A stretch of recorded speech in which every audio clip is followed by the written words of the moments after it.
Wait, what are we watching today? The Witcher. The Witcher, E-R? The Witcher. Yeah. I think I misunderstood the assignment.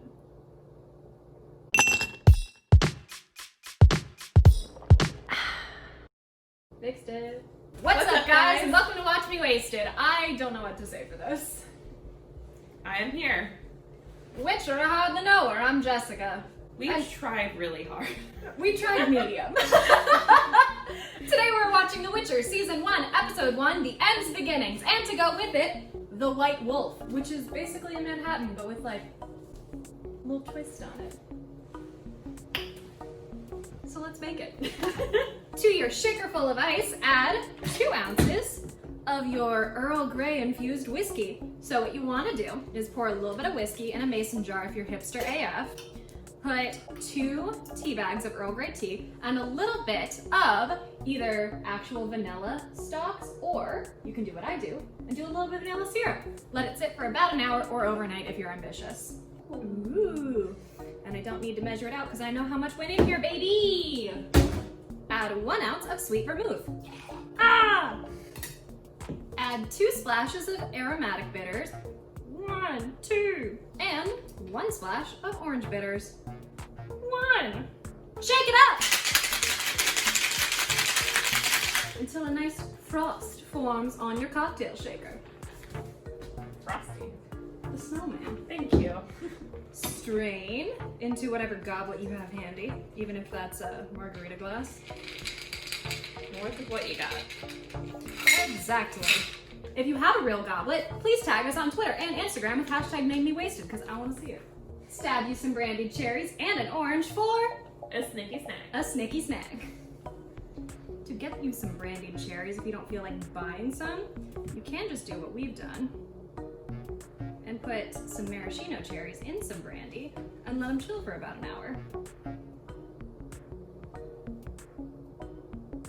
Then bonus, you have cherry brandy to do with as you wish.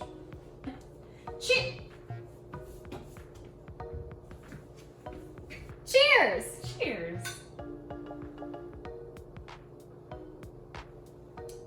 I'm stabbed in the face. What do you think? Very strong. Ooh, Not your that's drink. strong. Mm-hmm. She's spicy too. Yeah, dude, it's like a spicy Manhattan. So, The Witcher, seen it before. Yeah. I know that you have because I've made you watch it. We watched it through. That's a theme. That's true. Most things in Watch Me Wasted is I've made Caitlin watch it. So here we are. Have you ever heard of the video game? I have heard of the video game. Have not experienced the video game. So my experience with the video game was in my friend's house. There's a bunch of guys, and there was this one dude who would just play The Witcher all the time. And like, seriously, there was like a whole thing where you can like go in the brothels or whatever. So he just did that for like hours, and it was like, okay, cool. You don't want to do anything else with your time? Hi, Sam. Call him out. I don't even know if he watches it. He's a sweetheart though. But yeah, so that happens, and his voice sounds like it from my Awesome. experience of sitting around on their couch for hours listening to him go, Roach. That's the name of the horse. Who's a girl, by the way. Roach Okay. is a lady. Good to know. Yeah, there's also books that Brock has been reading, and he seems to enjoy them, which is cool. I think they were translated from another language though, because he sent me one passage that made no sense. And I was like, baby bird. Cool. But it made no sense to me, and I was just like, cool, It's there. it's there.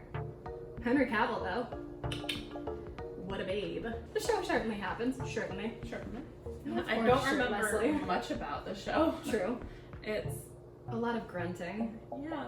It's also confusing the first time you watch it through because it's not shot, well, I don't know how it was shot, Yeah, but the it's timeline's very weird. not linear at Yeah. all. They're trying to like jump around like they do in the books. The problem with that is the 2 main characters that they follow the most don't age. So like, that's hard to see. Yeah. And I don't know if they do enough with the other characters that don't age to like really make it feel that way. So it's confusing and very strange. I know you've had to like explain things to me the entire time. 100%. And I looked it up myself the first time I watched it through because I was like, this makes no sense. I'm a Ravenclaw. I look things up. All that being said, let's get to watching. Witching hours. Witcher, I hardly know her. I don't know, let's watch. You okay? I think this every time actors are like obviously fighting a big CGI thing. But like, what must it be like to film this? You know what I mean? Yeah. To just like be doing one side of the action and then be like, oh no, it's okay, it's okay, it's okay. Yeah. Put it back in post. You're just fighting a big blue blob. Or a green screen blob. Is that Roach? The lady horse. Gotta have some kind of representation in the show. Roach is the feminine representation of this show. It's Roach, Yennefer, and like some of the other witches sometimes. And like Depending. Ciri's in it, and like her mom. I don't know. I don't remember much of Ciri. She mostly like runs around and screams. There's like no need for him to ride into town fully cloaked. Like I know he's trying to be like, I'm not the Witcher, woo me, with his like stark white hair in the front. But like I guess he wants to do it for the drama. Caitlin is currently putting on her hood for those of you listening at home. How do you For the feel? drama. Do you feel dramatic?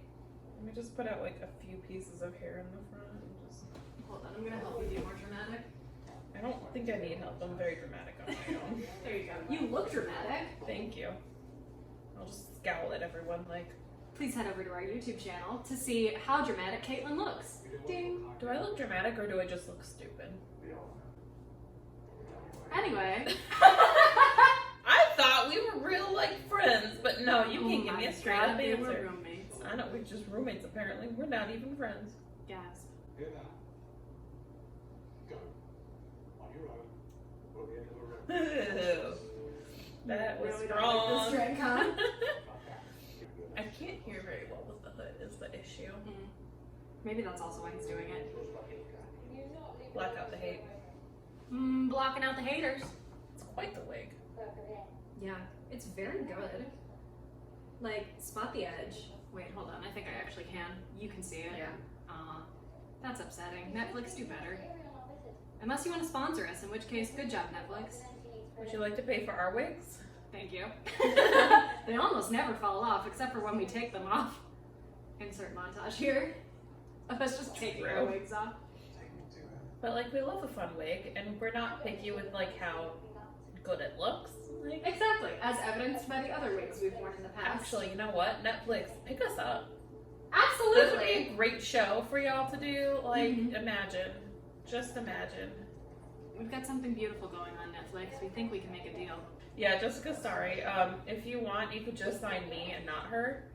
And then I like will also be there. you will also be there and I'll like maybe give you 50% of my earnings anyway. Nice. But like you don't have to put it on the contract if it makes you uncomfortable. Or you can put it in the contract that I can no longer say bad things about your wigs. It was a good wig. It's a good wig. What a great wig. It's a great episode.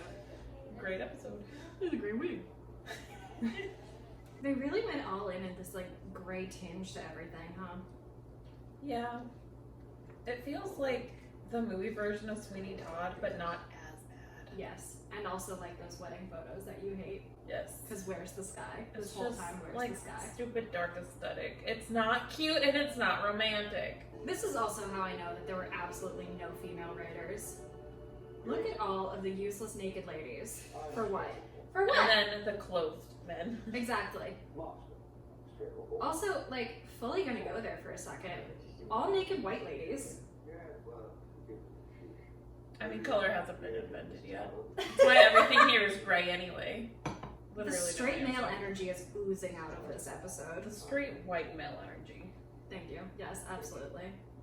I think all of Hollywood in general could benefit from like taking a good hard look or hiring someone whose whole job is to analyze the script and be like, what purpose is this nudity serving? Like, what's it doing for the narrative? Does it need to be there? Is it just set dressing? Are you using actual human people as set dressing? Because that is textbook objectification. And why are we doing it? I feel like you could have had the same aesthetic without like the creepy vibe with like some fun just like draping. Exactly. Like some draped gowns and shit like that. Mhm. You don't have to just be like Like, I'm all for free the nipple and stuff like that. However, in this exact instance where they are literally voiceless objects that are set dressing, It's not doing anything for the show at all. Except, honestly, alienating people like me. Yes. And that's the tea. I'm not done talking about it. All right. Literally 5 seconds later. It's also this trope that Hollywood likes to do, where they either show like creepy, lecherous men like this by having a bunch of women literally just being objects or like mistreated and stuff like that, or they try to get you to dislike a male character because they like have violence against a woman. Yeah. And like, that's so upsetting. You can be like, this is an evil person without having them to like sexually assault, be abusive, or do anything else creepy and disgusting to women. Because at a certain point, and my university actually was very problematic in this too, is we're not critiquing sexual violence. We're not critiquing violence against women or mistreatment of women. We're just recreating it and presenting it on the stage. And in my opinion, that normalizes the behavior. Because the abusers are going to sit in that audience, and while everyone else is like uncomfortable around them, they're going to sit there and be like, oh, this is normal because it's being recreated on stage, so I'm good and what I'm doing should happen. Where is the line though of like bringing light to something and like almost normalizing it though? It's in how graphic you get, honestly. Like, the things, the movies, the TV shows, the plays, all of the things like that that will actually show the violence on stage. As opposed to like implied. Exactly. Implied is honestly, depending on where you're coming from, still upsetting, but much better than just graphically reproducing it on a stage. Because circling back to what is this serving to our narrative, why do we need to see it? Why do we need to watch it happen? All that's doing is reinforcing trauma for the silent people in the audience who might have experienced it, normalizes the trauma for the perpetrators, and like, what are you doing? We don't need to see it. We know it's uncomfortable, we know it's evil. We're not watching people get beheaded on stage. We're not watching people like do all kinds of other evil things and actually see those actions on stage. There's no need for it.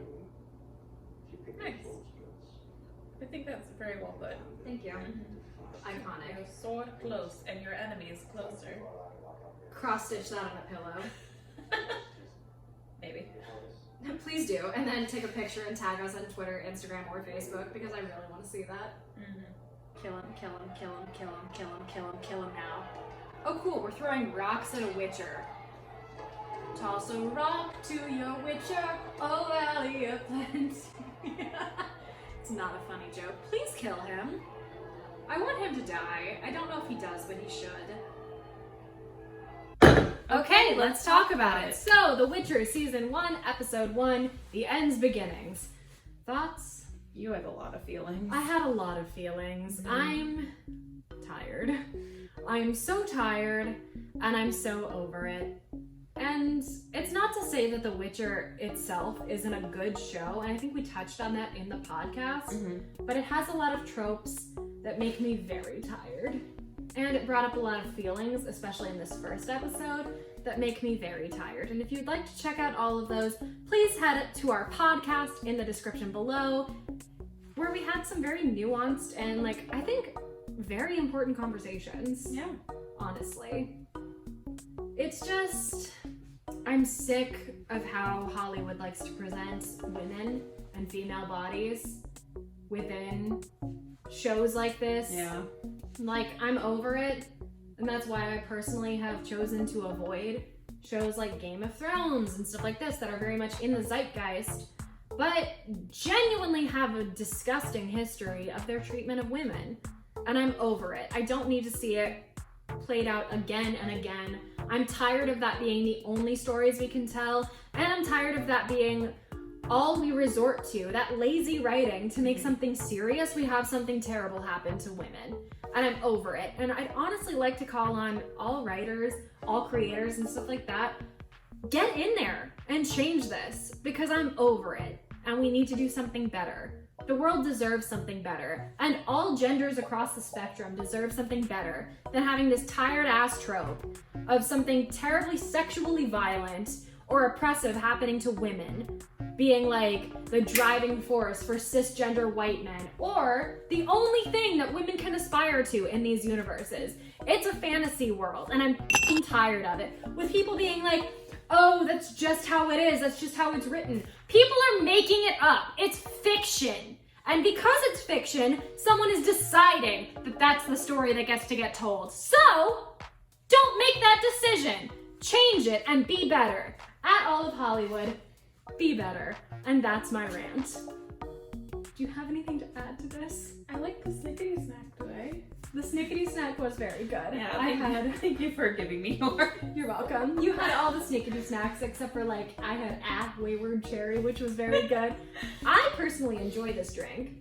Completely switching gears. It's a very tasty like fall time drink. It's a fall drink. Yes. I wouldn't call it tasty, but like, that's just me. If you're more on the spectrum that's less sugary and more about like the full-bodied flavors, like me, you will probably enjoy this drink. So as a refresher, head over to www.watchmewasted.com to check it out.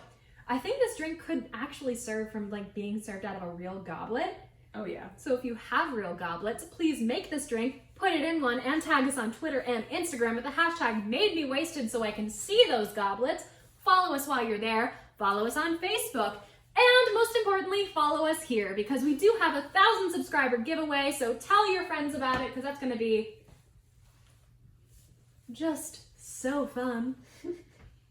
Now that my hat's decided to exit the narrative. But, bye! Fired. If I could fire you, I probably wouldn't. Thank you. It means so much to me.